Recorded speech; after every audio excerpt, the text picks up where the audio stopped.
Lecture 1, the Holman Protocol. So what is this Holman Protocol thing? Is it about fitness? Is it about exercise and diet? Is it about supplements or drugs or education or meditation or sleep or relaxation? Well, in a sense, it's about everything. But you can Google all this. It's all there on the internet. You can probably see programs as well, exercise programs, the latest diet fad, go keto, go vegan, etc., etc. So what makes this different? What makes the Holman Protocol different is the source of the information. And in terms of source, I'd like to introduce you to the wisdom of crowds. Or to give it its full name, it's a book title, The Wisdom of Crowds, Why the Many Are Smarter Than the Few, and How Collective Wisdom Shapes Business, Economies, Societies, and Nations. This was a book written by James Surovici in 2004. And it's really about the aggregation of information in groups.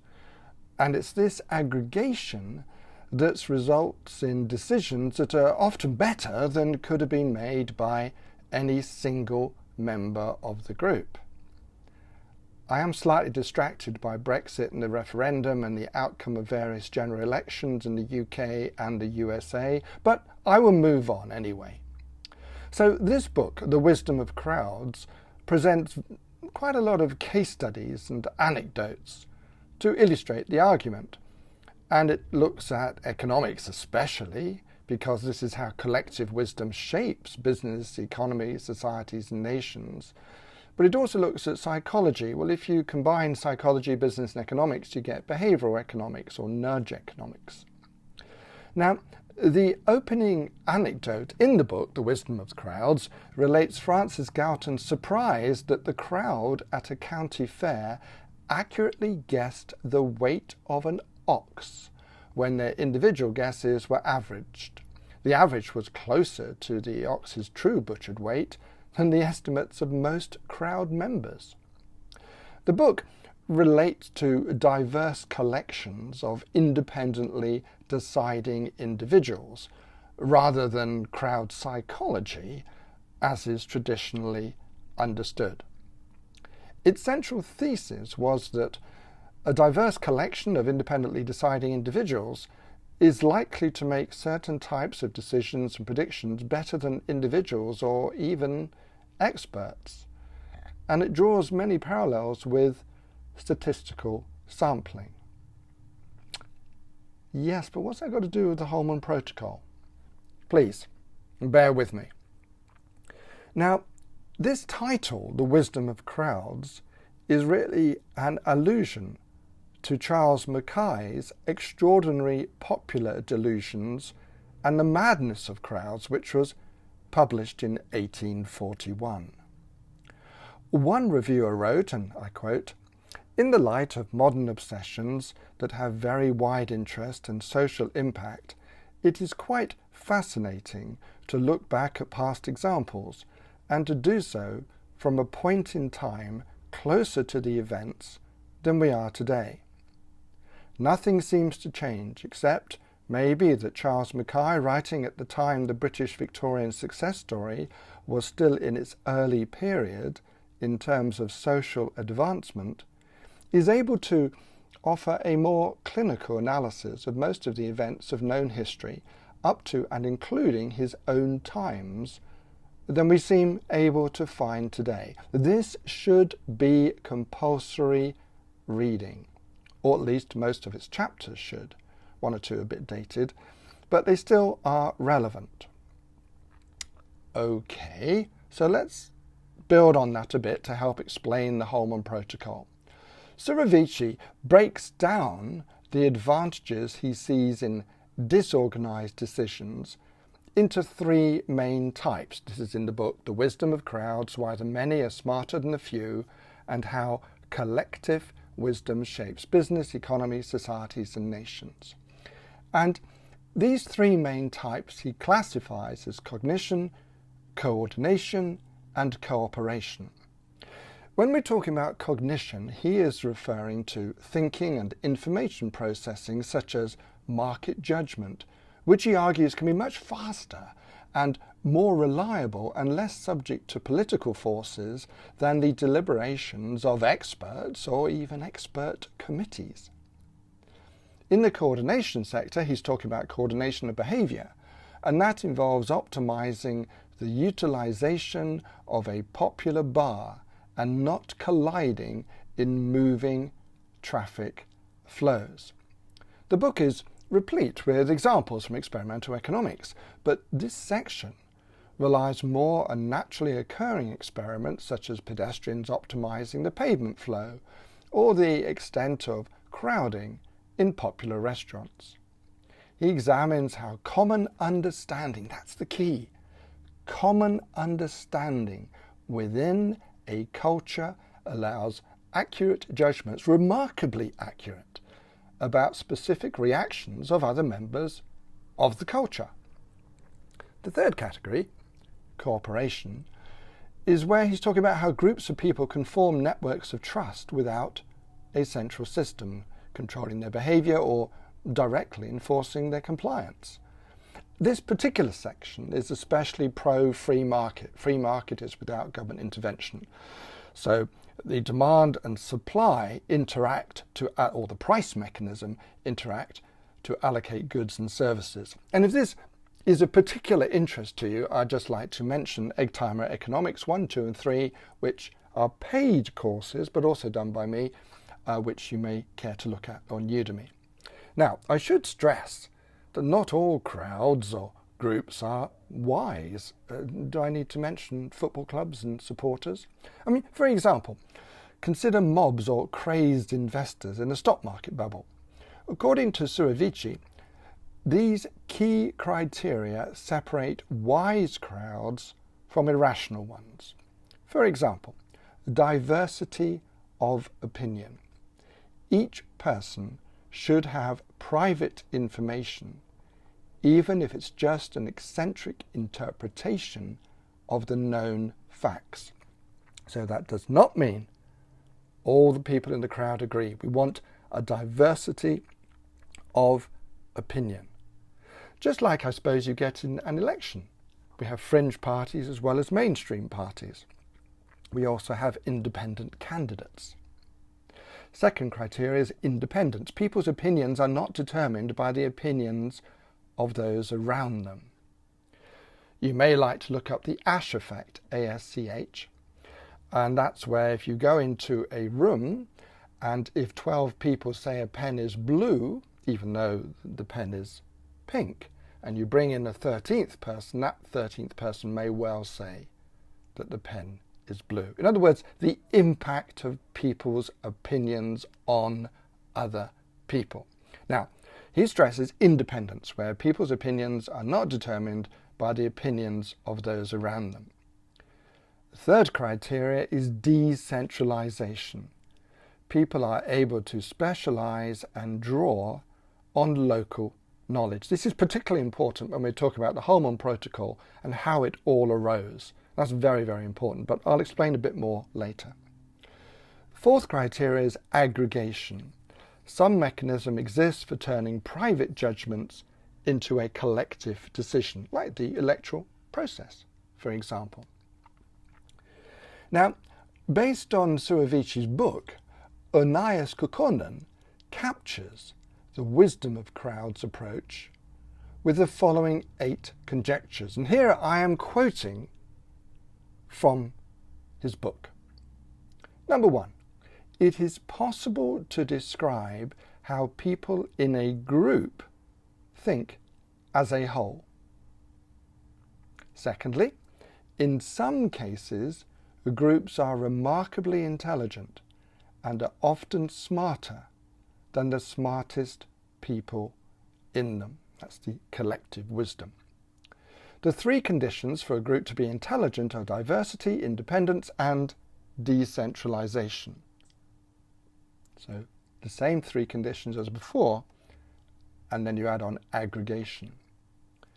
The best decisions are a product of disagreement and contest. Mrs. Thatcher, who was Prime Minister of Britain in the 80s, famously surrounded herself with yes men, allegedly.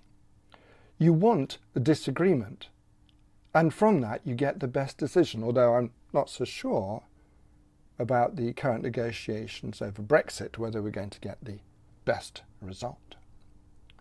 Fifthly, too much communication can make the group as a whole less intelligent. Sixthly, information aggregation functionality is needed. Seventhly, the right information needs to be delivered to the right people in the right place at the right time and in the right way. And the eighth criteria, or the eighth conjecture, is that there is no need to chase the expert because you have the wisdom of the crowd. Now, there was a big seminar in June 2014 where it was discussed whether there could be ways to make an existing crowd wiser. The idea being, if you make the existing crowd wiser, therefore the wisdom of the crowds will be further developed. Calculations were presented at this conference on collective intelligence by Clinton Davis Stober of the University of Missouri. But these calculations didn't really provide very many answers. They refined the statistical definition of what it means for a crowd to be wise, when exactly some aggregate of crowd judgments can be considered better than those of selected individuals. This definition allowed the researchers to develop guidelines for improving the wisdom of a group. Again, this is important when we are talking about how I actually discovered, shall we say, or extricated the Holman Protocol. Now, previous work, this is what the conference were told, previous work would imply that you should add random individuals whose decisions are unrelated to those of existing group members.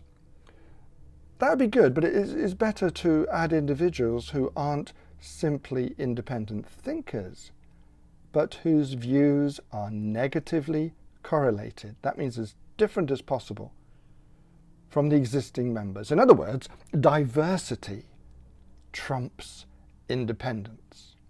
So if you want accuracy, you add those who might disagree strongly with your group.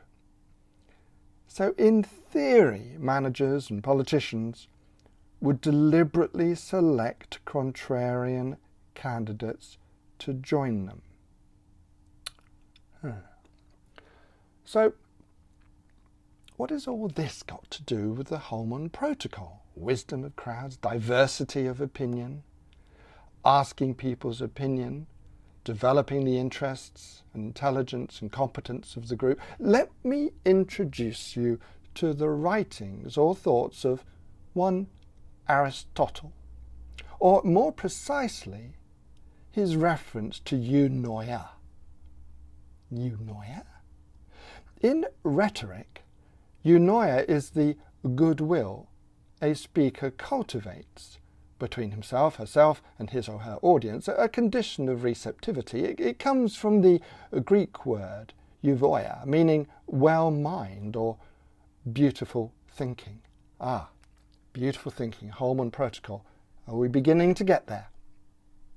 In Book 8 of the Nicomachean Ethics, Aristotle uses the term to refer to the kind and benevolent feelings of goodwill a spouse has, which form the basis for the ethical foundation of human life. Cicero translated eunoia with the Latin word benevolentia.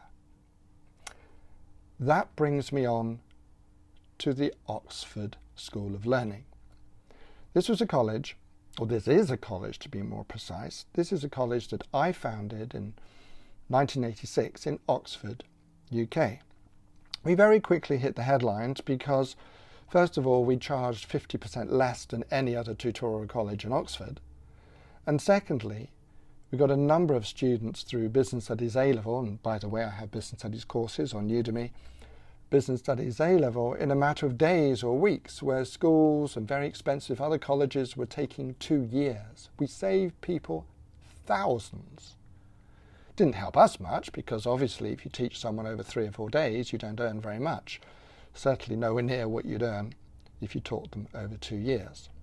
Anyway, I remember I had a class of 18, and I then split this class into 6 groups of 3. I chose 3 so there'd be an uneven number, as I wanted a vote to be taken.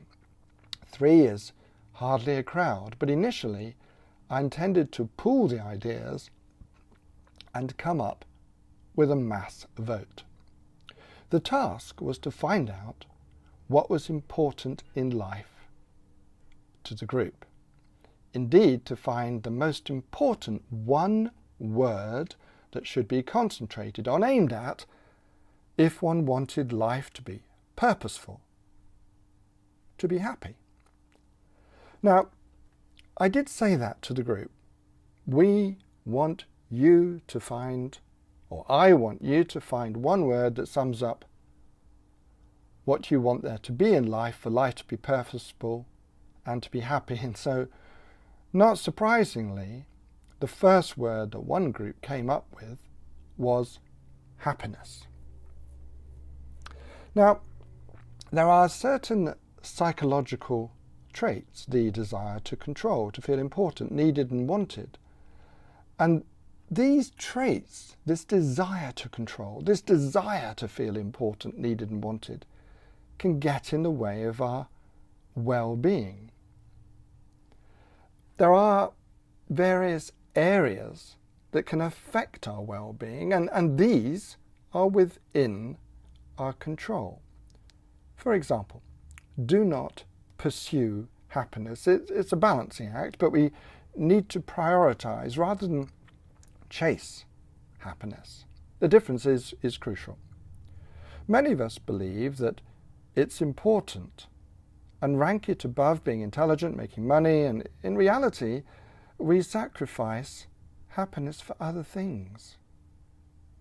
Take steps to increase the odds of feeling happy rather than obsessing about whether or not you feel happy. So recognize what makes you happy. Hang out with friends, visiting the countryside, getting a good night's sleep. Whatever it is, make a list. Take responsibility. Don't blame others for your unhappiness. Happiness is in your own hands, whatever the outcome. We can control our own thoughts and feelings, regardless of what is happening to us externally. If you feel in control internally, it's highly liberating and will make you feel happier. So, how can you do that? Through a healthier lifestyle. Be a bit more active each day, eat some more fruit, exercise a bit, sleep better. Eat clean, perhaps, and make it part of a routine. Another aspect is do not compare. If you link your happiness to feeling superior to others, you'll be frustrated a lot of the time. I think I'm doing better than you. Well, hey, I'm happy, but sooner or later I'm going to think someone's doing better than me.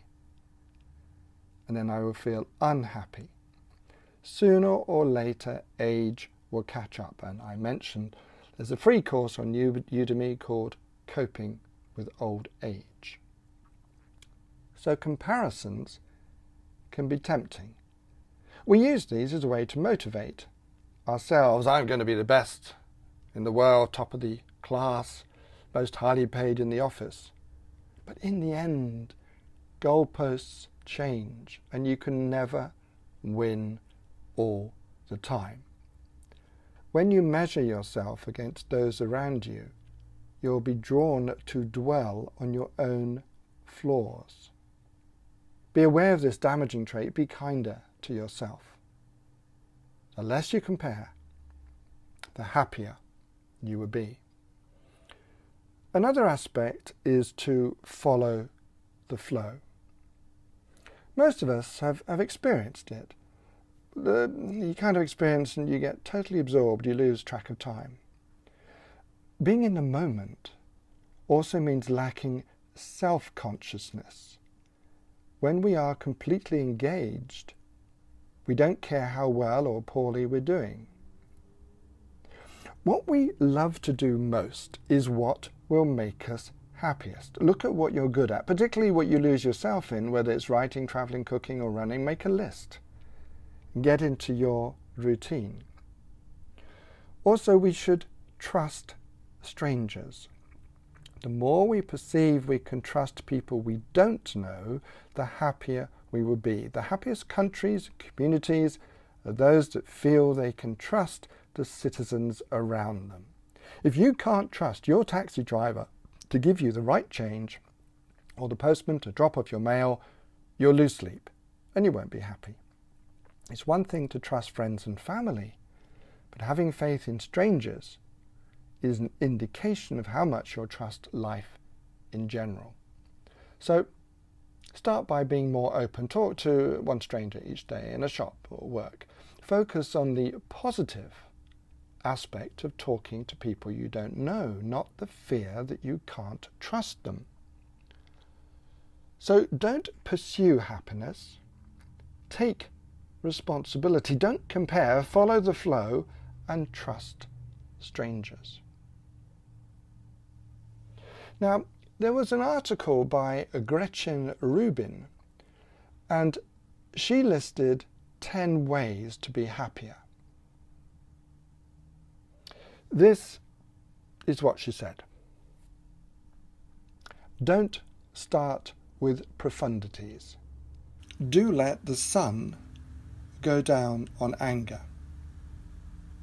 Fake it till you feel it. Realize that anything worth doing is worth doing badly.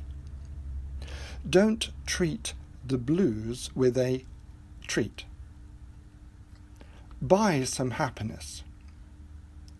Don't insist on the best. Exercise to boost energy. Stop nagging. Take action. Now, each of these ways has a paragraph explaining this. Look at the link on the slide. Just go to that link and you'll see each way expanded. Why not try this for 70 seconds?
Now, another word that came up a lot was health. This is from the first group. They're trying to find one word, purpose and happiness in life. But health meant different things to different people. Does it mean good nutrition or meditation and exercising to prevent diseases? Having plenty of physical and mental energy? Does it mean being in shape, taking care of yourself, being strong, not being fat? Does it mean not being obese? One person said, health means to me to have good health or bad. It means you take care of your body. Bad means you don't care of it, but it means that you have to try and work hard to do it. But it means you're active and healthy and you eat good. Having the right amount of food, quality, quantity in your system. Eat right, stay active. If your body must be fit, your body needs to have lots of water.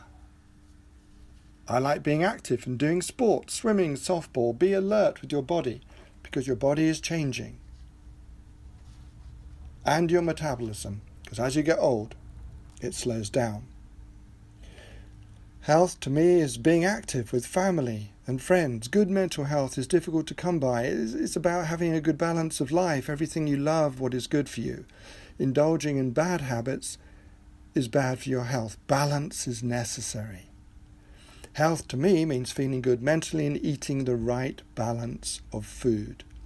Physical and mental state are good. Be a positive person. Eat good. Exercise. Stay healthy. Living a healthy life. Being committed to what you eat and what you do in your daily life. Getting the right food, the right exercises.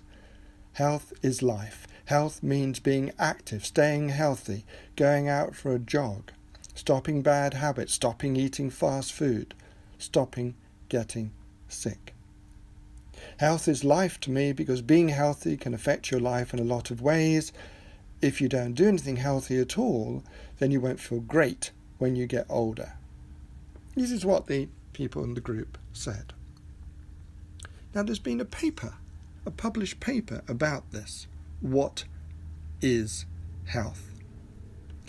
The main objective of the doctor's work, in whatever field he or she functions, is ultimately the restoration and maintenance of health.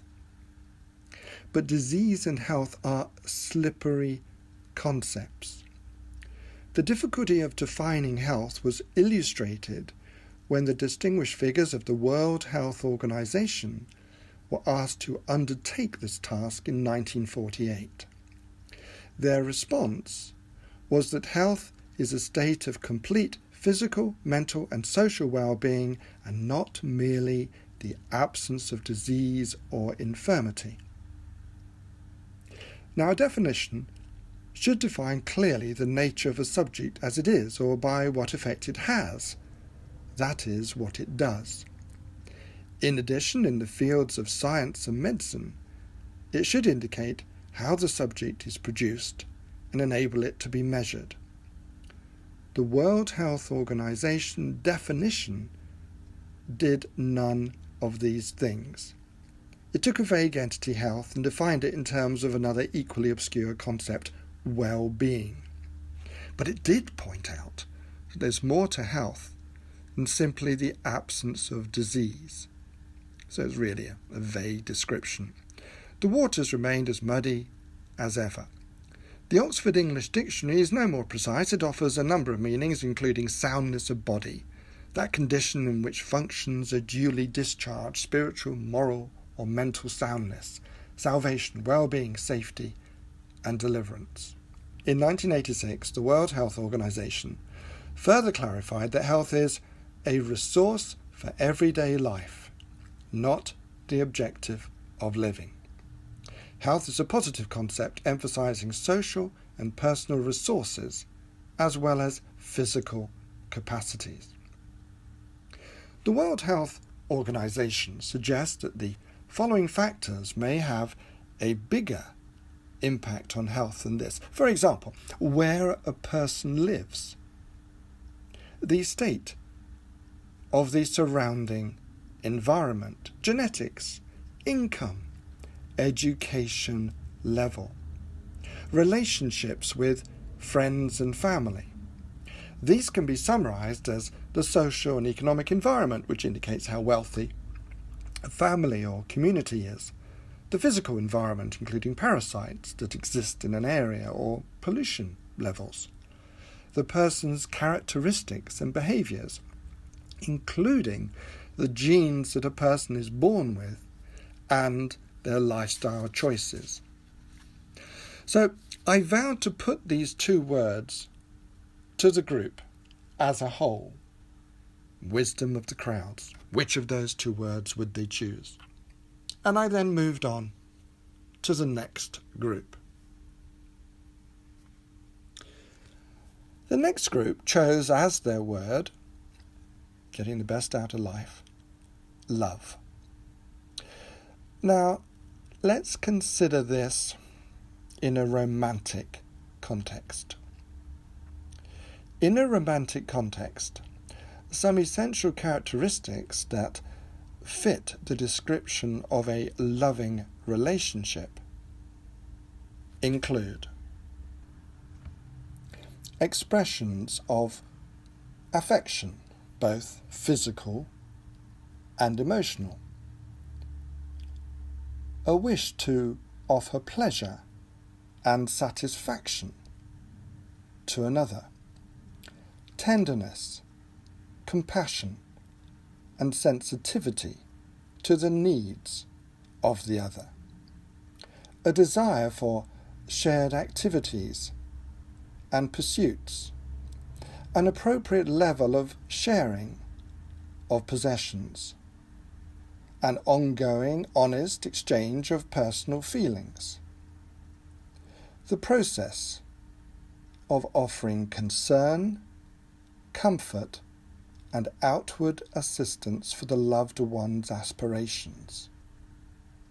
So love is affection, wishing to offer pleasure and satisfaction, but also tenderness, sensitivity, sharing time, sharing our lives, sharing activities, maybe even sharing possessions like a house or a car, and honesty, an honest exchange of personal feelings, offering concern and comfort. So that's in a romantic sense. But is that what they meant? I said, is that what you mean by love? Do you mean it in a romantic context? And the group of three said, well, it could be. But what is the phrase, God so loved the world, he gave his only begotten Son? We really mean love of your fellow man.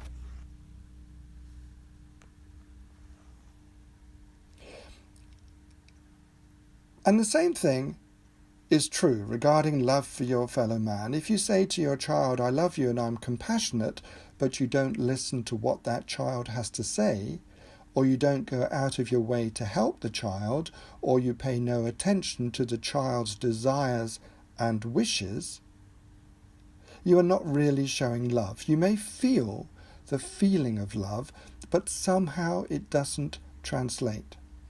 It's when love translates into behaviour that it becomes love fulfilled, or love in any real sense. So loving your fellow man means you behave towards other people, members of your family, your neighbours, members of your community, in certain kinds of ways that express these godly inspirations. And it's not just a feeling or just a sense or just a belief.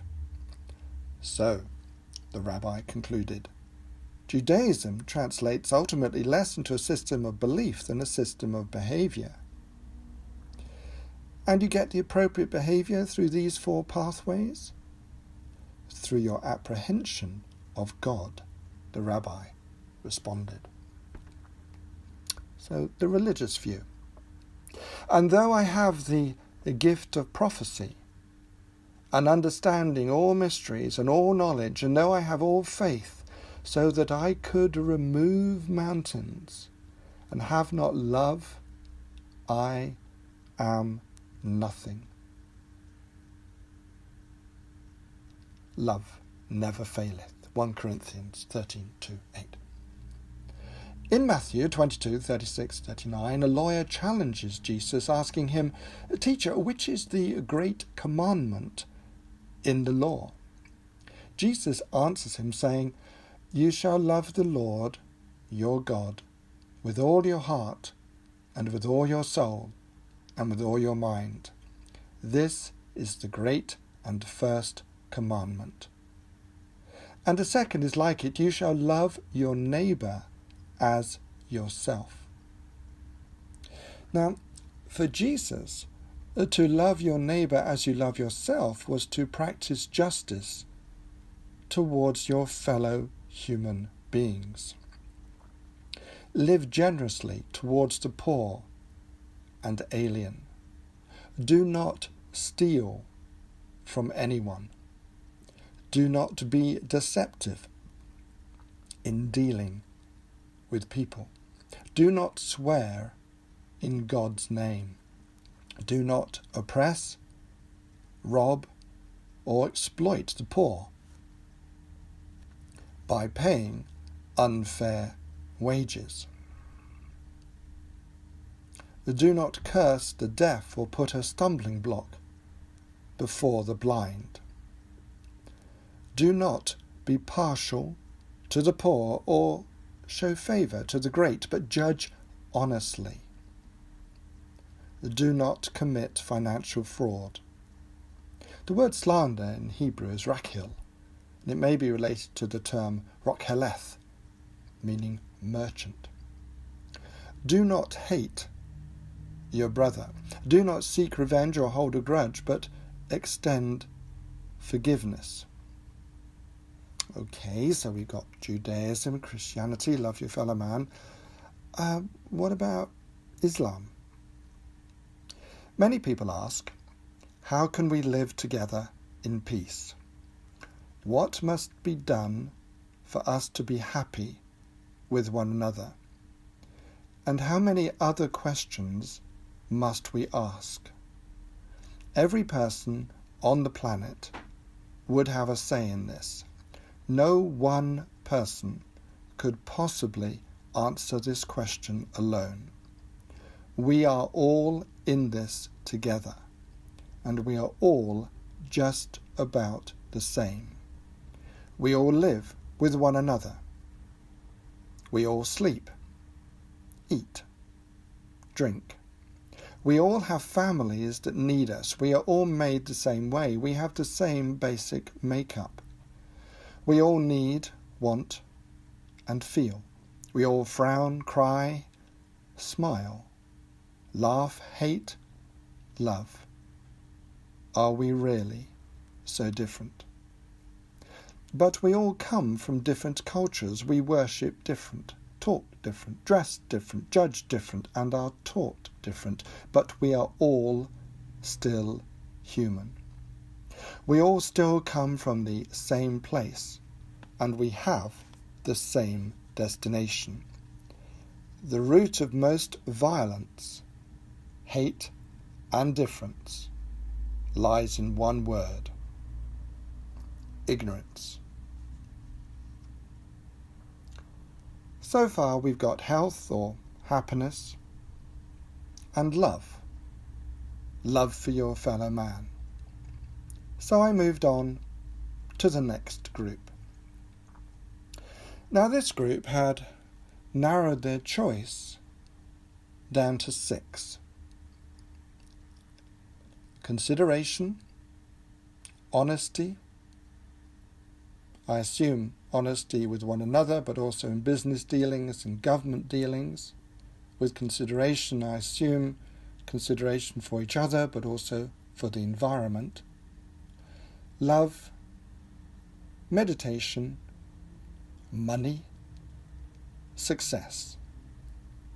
I wasn't sure what success meant. Success in romance, in sports, in examinations. This is a class of students aged 17, 18 years old studying for their exams. Or do they mean success in what you own? Nevertheless, we had consideration, honesty, love, meditation, money, and success. As many of the students studied business, I must admit we did become somewhat sidetracked by money and success.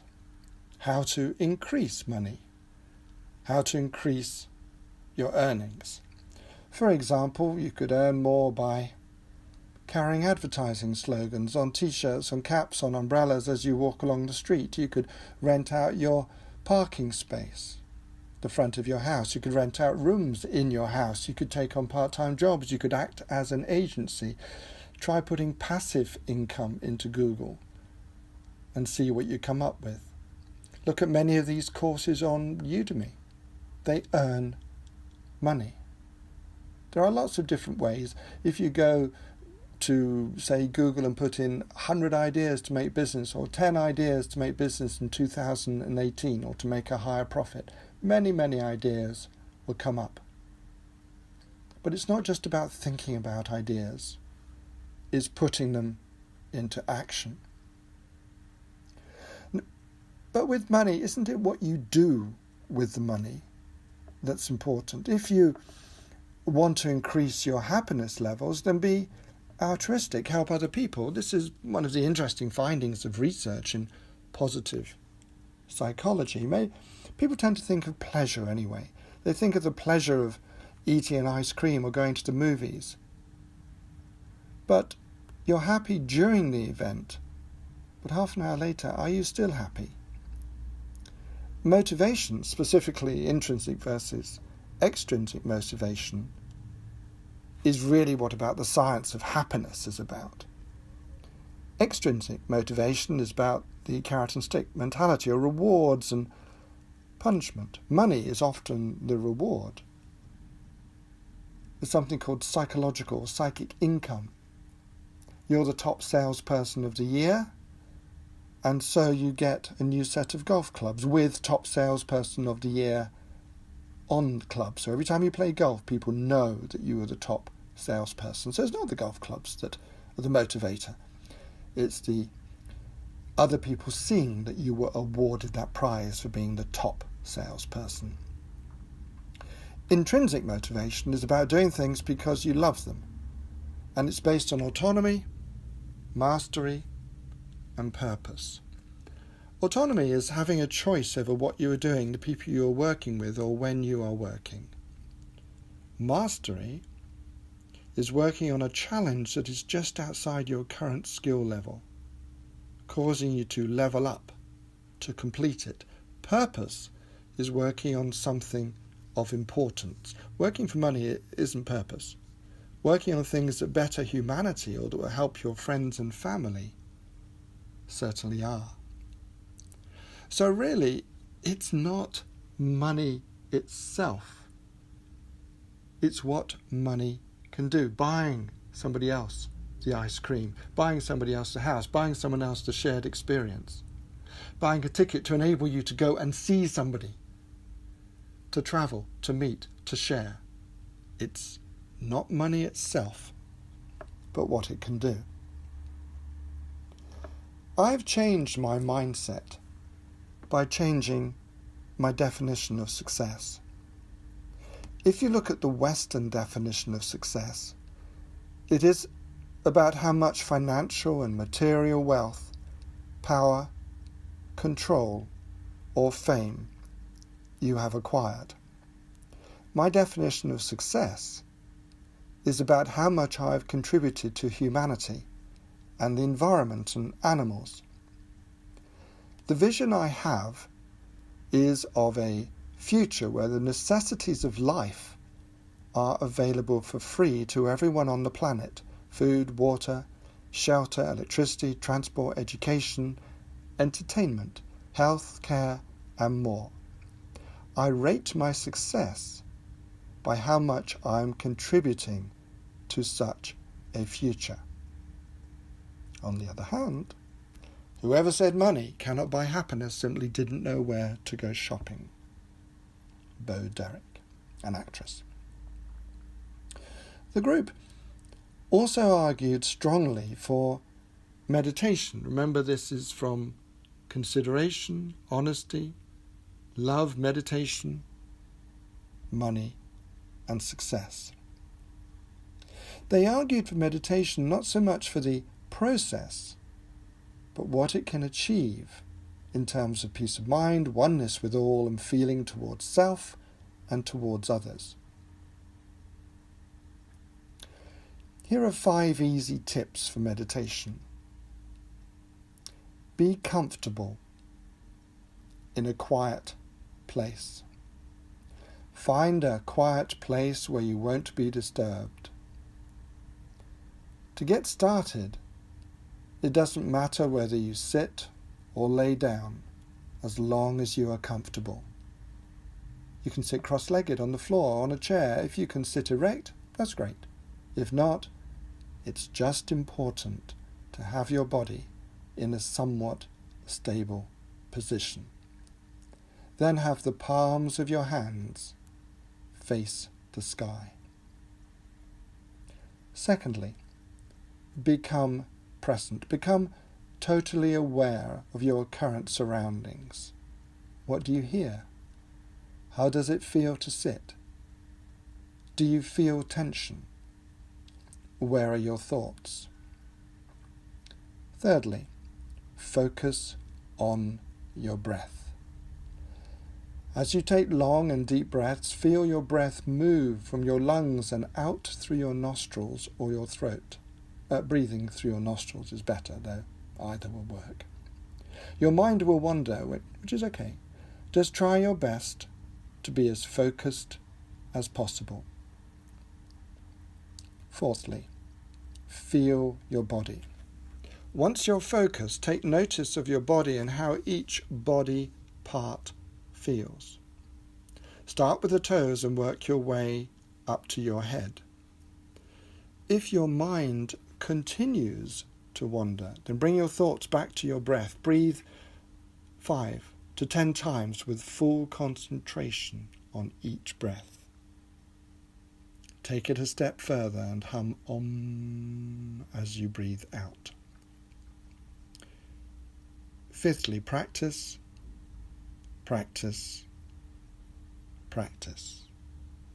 So far really we have meditation, money, what money can do, love of your fellow man, awareness, health, happiness. There seems to be a theme running through. Care for your fellow man, care for yourself, becoming as successful in terms of your health as you can to enable you to help others. Develop yourself in order for you to be able to develop others. I then moved on to the next group. They couldn't decide. They said they'd come up with 7 main things. Confidence with each other, confidence with exams, confidence in a job, confidence in life. Food and water, we need these to survive. Obesity. Opportunity in life. Remember, these are students. Opportunity at university, opportunity at work, opportunity with romance. Optimism for the future, notwithstanding Syria, Afghanistan, Iraq, North Korea. Will there be a future? Relationships, not just with each other, but with themselves. And business relationships, relationships with the government. And finally, world peace. In the end, because I wasn't prepared to discuss all of those 7 terms, it's the wisdom of the crowd. We are dealing with them selecting the term. In the end, they selected obesity. So obesity was the one they finally picked, but did they really understand it? Obesity is generally caused by eating too much and moving too little. If you consume high amounts of energy, particularly fat and sugars, but don't burn off the energy through exercise and physical activity, much of the surplus energy will be stored by the body as fat. Calories. The energy value of food is measured in units called calories. the average physically active man needs about 2,500 calories a day to maintain a healthy weight, and the average physically active woman needs about 2,000 calories a day. The amount of calories may sound high, but it can be easy to reach if you eat certain types of food. For example, eating a large takeaway hamburger, fries and a milkshake can total 1,500 calories. And that's just one meal. Lack of physical activity. Lack of physical activity is another important factor related to obesity. Many people have jobs that involve sitting at a desk for most of the day. They also rely on their cars rather than walking or cycling. For relaxation, many people tend to watch TV, browse the internet, or play computer games, and rarely take regular exercise.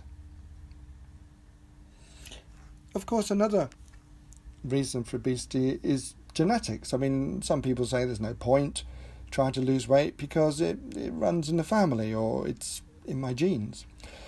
Now, there are some very rare genetic conditions that can cause obesity, such as Prader-Willi syndrome. But there's no reason why most people cannot lose weight. There may be genetic traits inherited from your parents, like having a large appetite, and that may make losing weight more difficult, but it's not impossible. It's more likely that your obesity is to do with environmental factors, such as poor eating habits learned during childhood.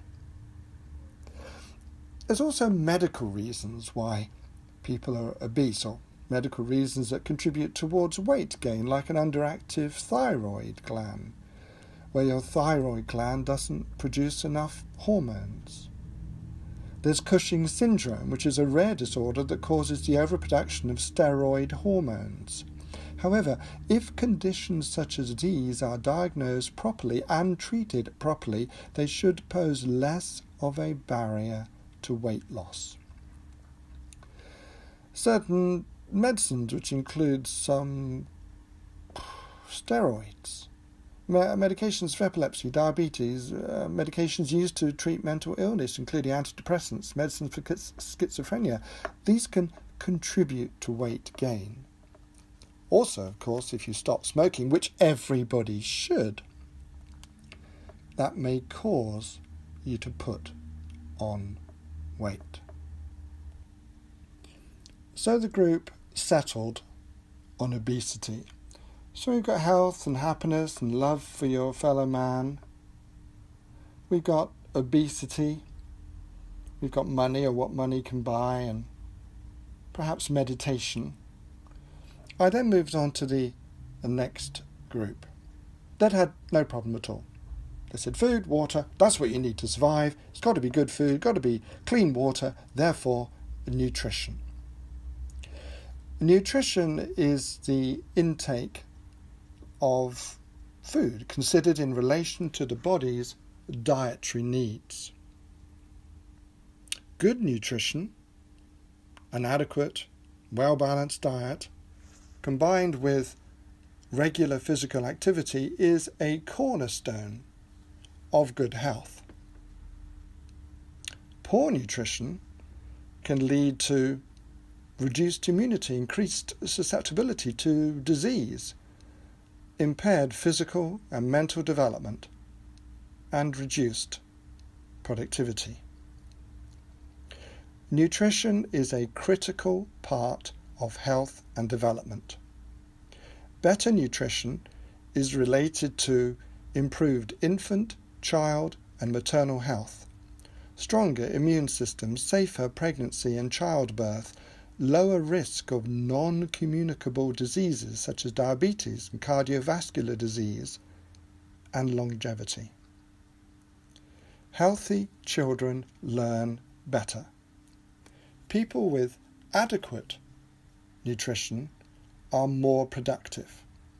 and can create opportunities to gradually break the circles of poverty and hunger.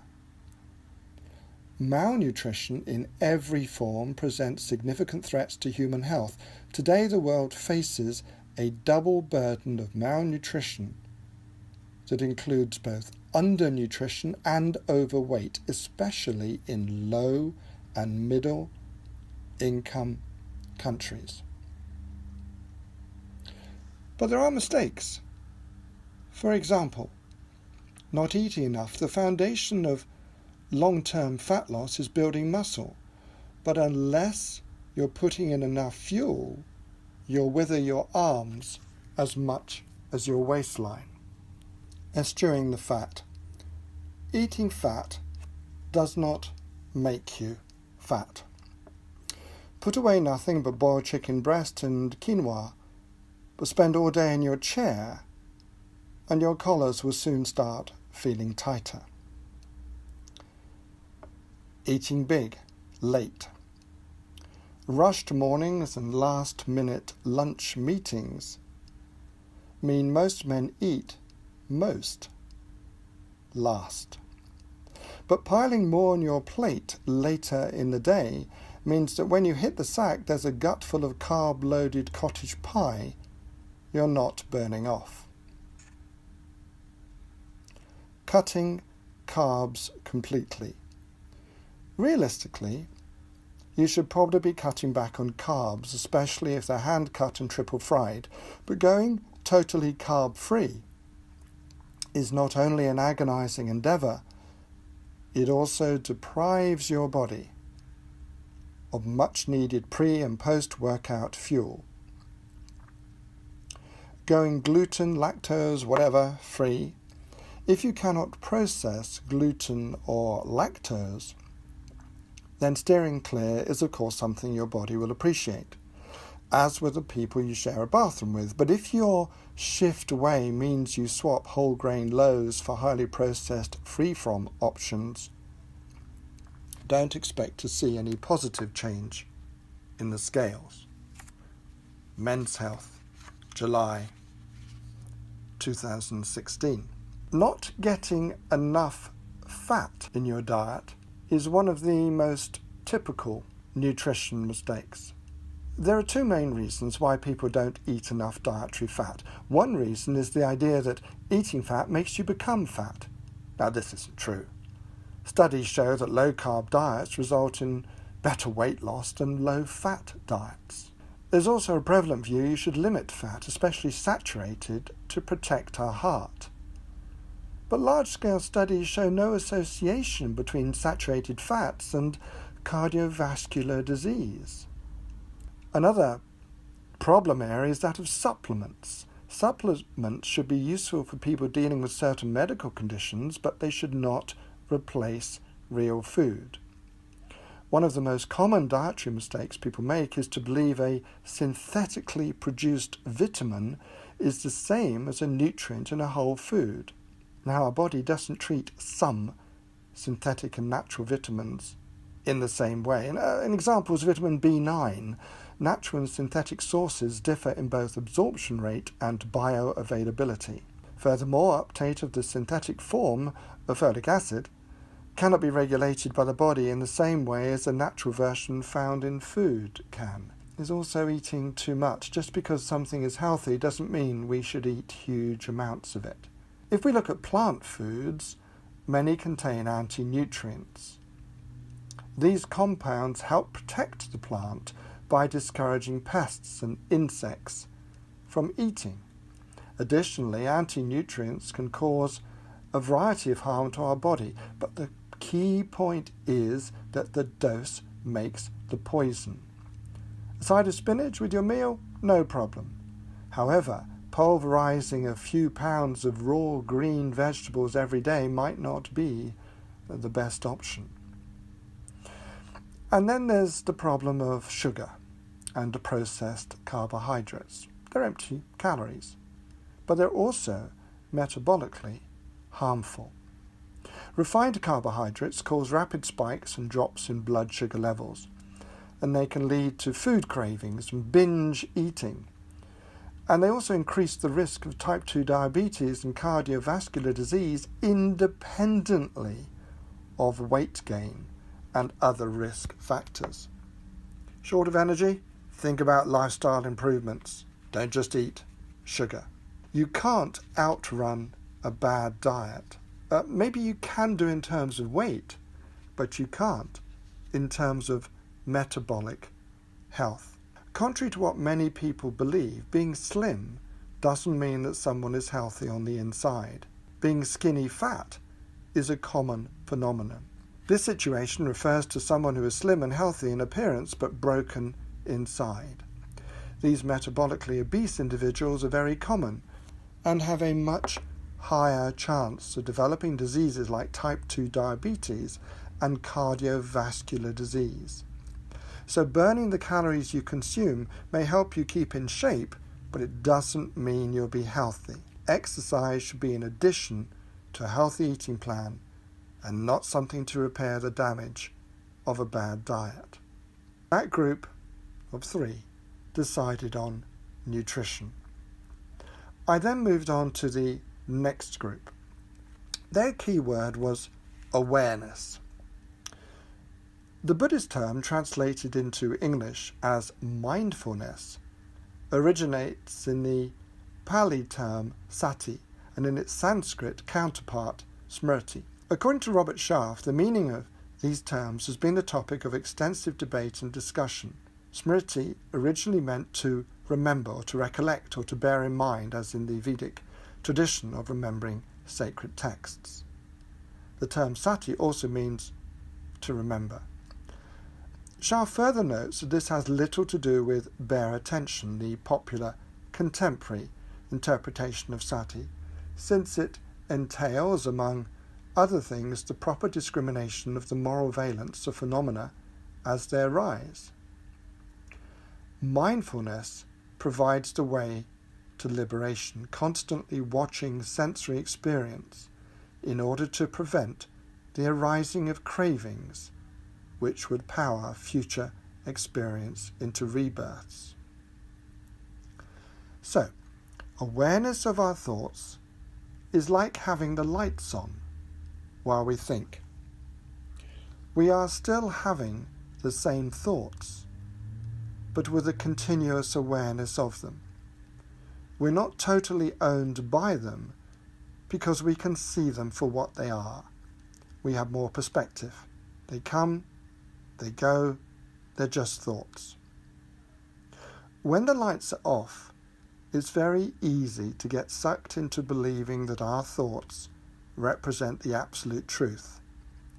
We make a mistake and think, I'm a bad person, and it has the corresponding emotional and psychological impact.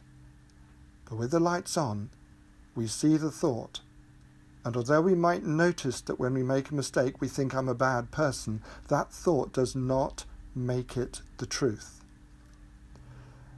Psychologists call this ability to step back from the content of our thoughts cognitive diffusion, and consider it a much healthier mode of thinking than its opposite. For further reading, Dr. David Cox's writings on Headspace.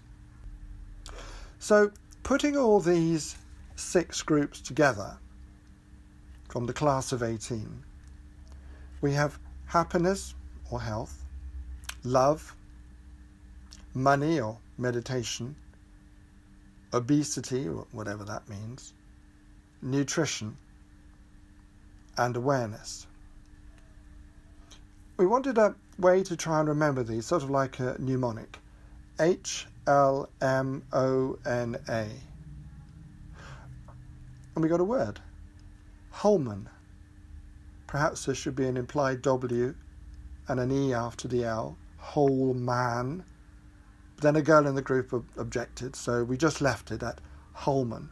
And we wanted a way to try and achieve all of those. Happiness or health, love, money, what money can buy, meditation, what awareness, obesity, nutrition, and awareness. And in the discussion that followed, we said, well, meditation is partly to do with awareness, so we've already got awareness, so perhaps we should just leave it with what money can buy. And can money buy happiness? Can money buy health? Perhaps there should just be two H's. Maybe, just maybe, people's interpretation of Holman would differ. Wisdom of different crowds. But we left it at that. That had taken up 6 different lectures or 6 different classroom discussions. And then a few years later, in the philosophy discussion groups that I ran, there was another group. And I told them not what these letters stood for, but I talked about wisdom of the crowds. And I said, look, we came up with the Holman Protocol, Holman. What do you think the letters stand for? Again, a class of 18. Again, I split them into groups, but one group had H, one had O, one had L, one had M, one had A, one had N. And the H group came up with the happiness curve. That's a U-shaped curve obtained by graphing individual happiness levels over time, which typically drop until midlife, level off for a time, and then rise. It first appeared in the Real Roots. Actually, I don't know if it was the first time it appeared, but it certainly did appear in the Real Roots of Midlife Crisis. I quote, "The ape's well-being bottomed out at ages comparable in people to between 45 and 50, implying that the happiness curve is not uniquely human." Real Roots of Midlife Crisis, 2014. Mr. Van Langerham said, "A U-shaped happiness curve does not necessarily imply that a 65-year-old prefers his own life to the life of a 25-year-old, he said. Both the 25-year-old and 65-year-old might agree that it is nicer to be 25 than to be 65, but the 65-year-old might nevertheless be more satisfied, as he has learned to be satisfied with what he has. Happiness is U-shaped, which explains why the middle-aged are grumpy." So they thought maybe the H would be happiness, and then another group, or another person, not another group, came up with handy capitalism. That's the marketing and selling of goods and services to people with disabilities. People with disabilities should not be viewed as charity cases or regulatory burdens, but rather as profitable marketing targets. Mainstream companies, from financial services to cell phone makers, are going beyond what's mandated by law and rapidly tailoring products to attract them. More companies are raising their profiles among people with disabilities. Johnson & Johnson sponsored sessions at a convention of the Society for Disability Studies. They launched Independence Technology, a unit that would produce and market products for people with disabilities. And they've invested more than $100 million in the company, whose first product is the IBOT transporter, an all-terrain wheelchair.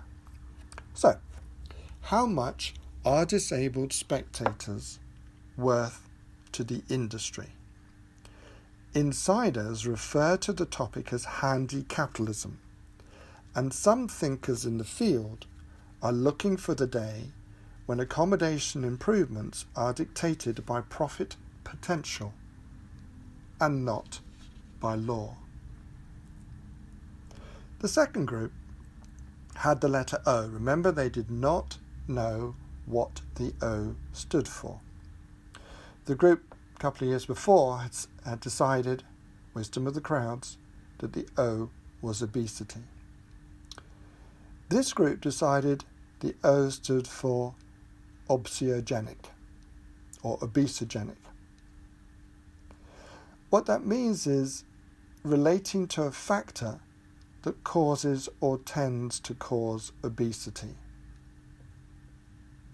We know that most 70-year-old women who are fat were not obese as children, Horlick said. But today we have an unprecedented epidemic of childhood obesity, and kids are growing up in an obesogenic environment, which did not used to be the case. That's from Fat Kids Bad to the Bones in the Washington Post. Our environment is obesogenic. The level of physical activity it encourages is extremely low, so we don't burn as much energy. Parents are loath to allow their children to play outside because it's dangerous. Riding a bike is suicidal, and trying to find the stairs in a building is an exercise only in ingenuity. On the other side of the equation, our food supply has gone from low energy, high roughage to being dominated by fat. That's from an article selling The Big Issue. So we've got the U-curve for happiness and we've got the obesogenic. We've also got handy capitalism. I thought that was interesting, how both groups chose something to do with happiness, both groups something to do with obesity. Separated by a few years, but the same procedure, split into groups, wisdom of the crowds. Although, to be fair, the second group were given the first letter, Holman, whereas those letters had come from the first group. The next group had the L. And they came up with last mover advantage, which is really not just one word. Last mover advantage is the advantage a company gains by building its business slowly and then benefiting down the road from improved technology or lower costs, especially during an economic downturn.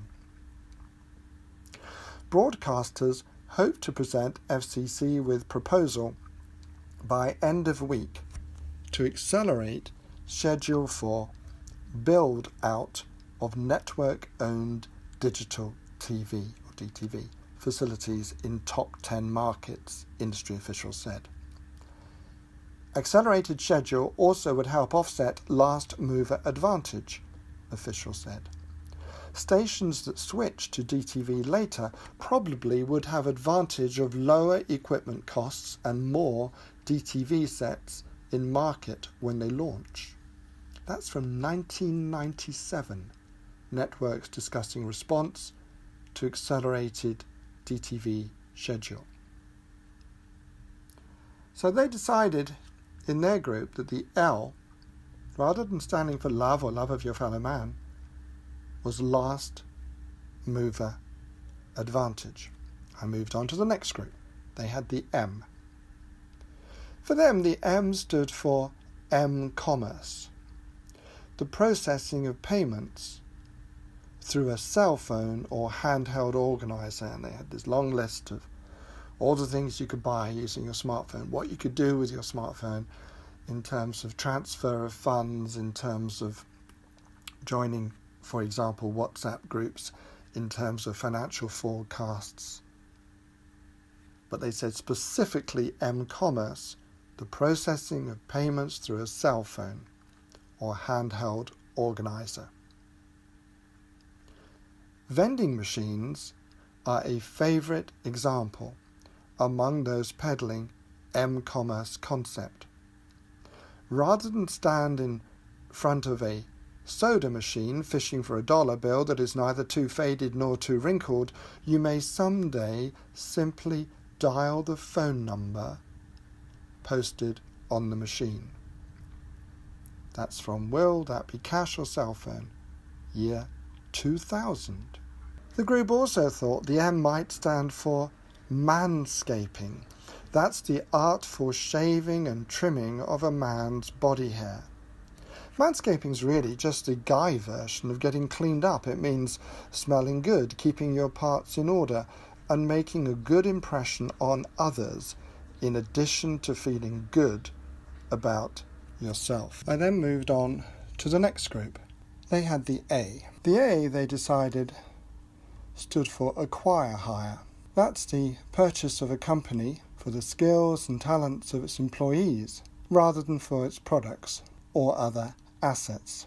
Now, the company whose website you see in front of you, Oxford School of Learning, is a company I set up in 1986. It doesn't really have products or assets. It has a building of sorts, but it's privately owned. What it does have is goodwill, its reputation, and the success of the students. The success of the students is derived in part from the organisation, but also the abilities of the numerous tutors employed over the years. Also the success and goodwill engendered by visits to schools and contributions to charity, and numerous teacher training courses run. There is no other college in the UK that has got people through A-levels, exams for 18-year-olds, after 3, 4, 5 hours of tuition, just for example. It's also linked with Almost Random Theatre, where all profits go to charity. You can see that all the money from those conferences went to the Dystonia Society and then to the Multiple Sclerosis Society. Teachers on the conferences worked for free.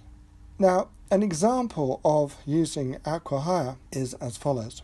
Terms of the deal weren't disclosed, but the pieces fit together, like that of a smaller purchase or acquire hire. The direct product will live on, now free under its own branding, but the team behind it is joining YouTube's video ad team. Google acquires Director, an app for shooting short films on your phone.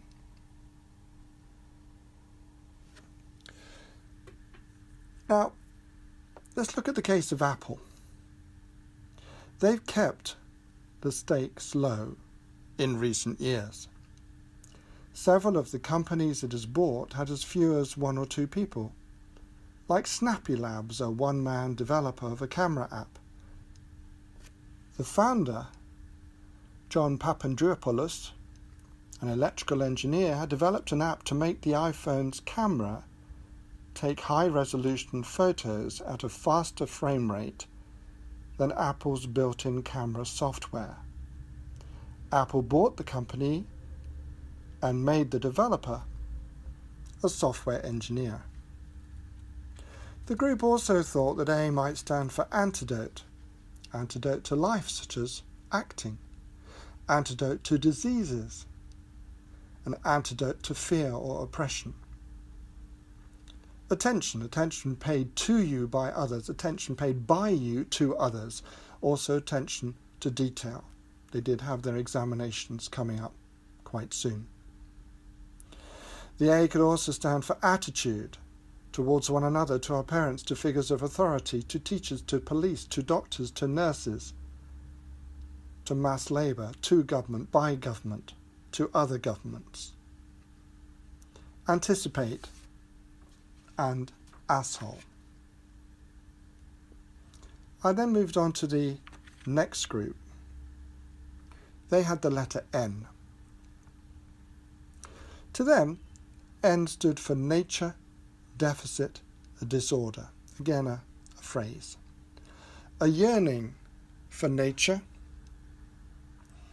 or an ignorance of the natural world caused by a lack of time spent outdoors, particularly in rural settings, so without the benefits of nature, hence nature deficit. Outdoor learning can have a positive impact on children's development, but it needs to be formally adopted. Childhoods were dramatically changing with fewer opportunities to spend time outdoors, researchers observed. The loss of exposure to the natural environment would have negative long-term consequences, they warned. Establishing an outdoor learning hub would help teachers and help shape policies and strategy, they suggested. Long-term risks.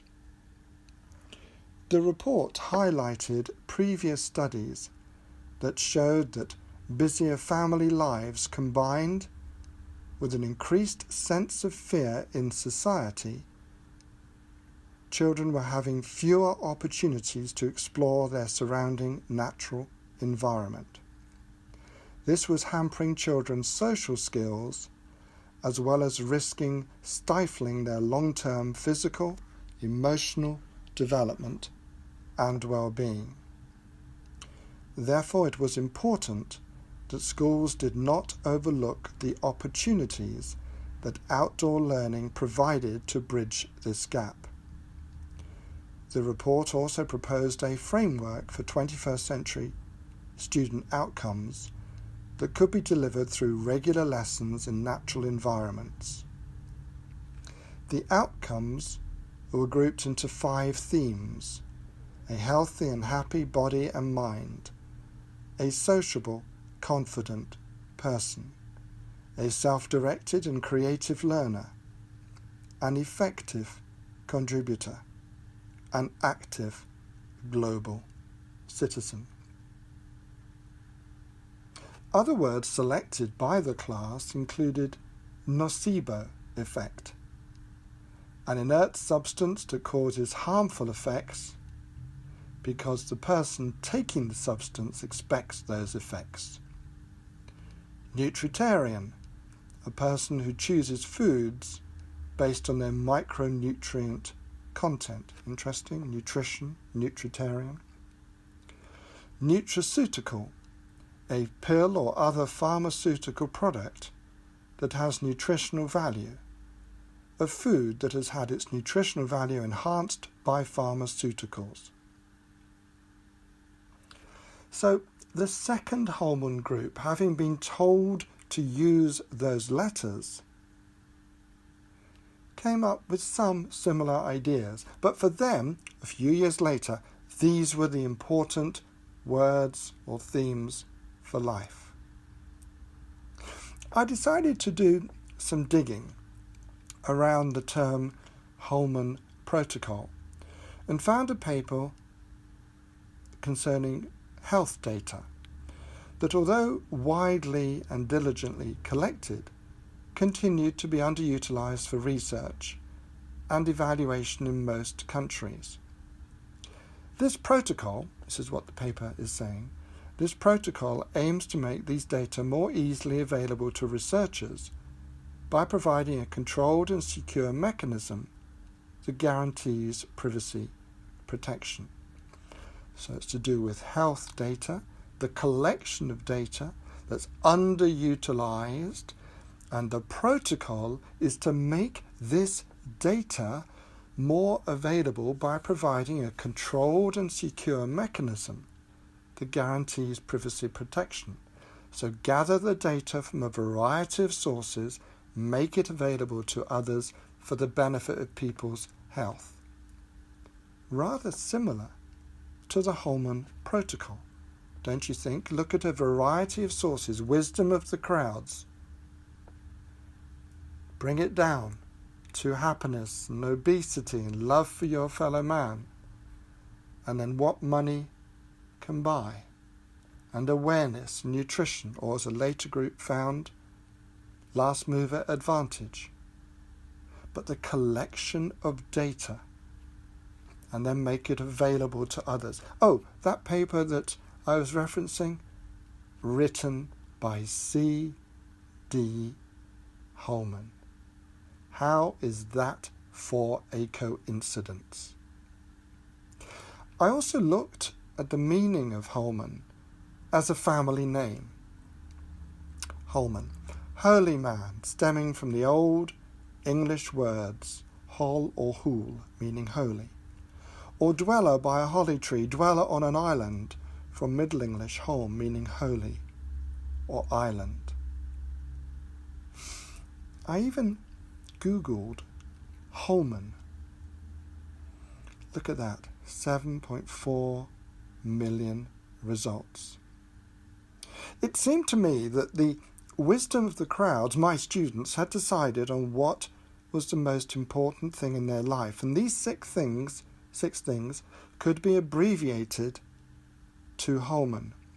But the meaning of each letter and the meaning